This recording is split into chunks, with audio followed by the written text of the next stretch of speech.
Hello friends, welcome to the next lecture of this JavaScript lecture series.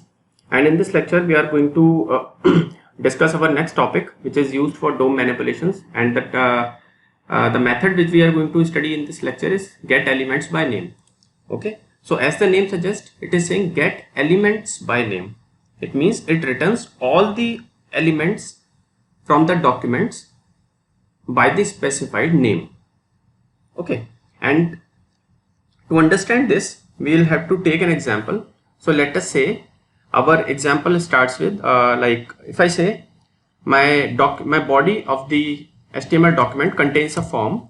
Inside the form, input type as radio button. For time being, I am not taking this name and ID as the field. So input type equals to radio, value equals say mail. It's text which will be displayed over the HTML document. I am writing it as mail.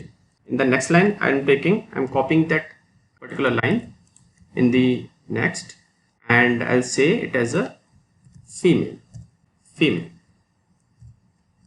Okay. So if I refresh my page, you can see we have two options now available, which is male and female. And in the next line, we'll take an input type as button, whose value is called as say count. Okay.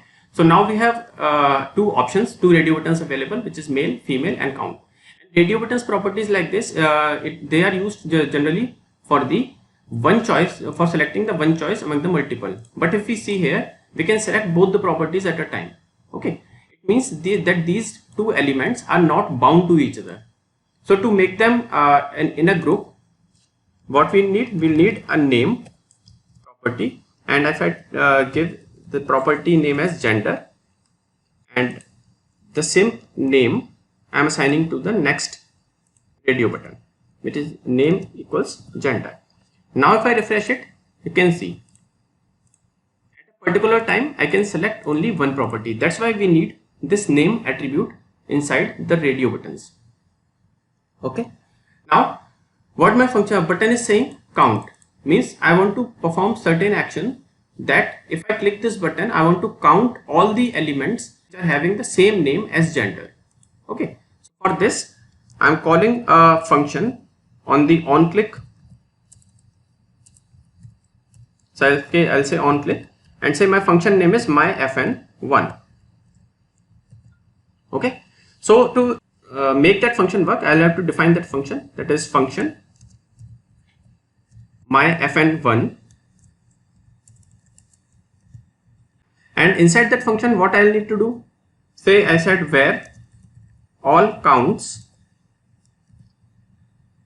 equals as document, use the method get elements by name. What elements I want to fetch? We are having the name as gender.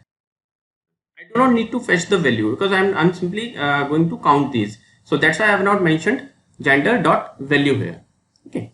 Now all the values are available, will be fetched by this elements by name method that are having the name as gender. So total count will be available in the all counts variable. So what I'll do, I'll generate, I'll say alert, and I'll say the total counts of genders are concatenated with the variable named as all counts.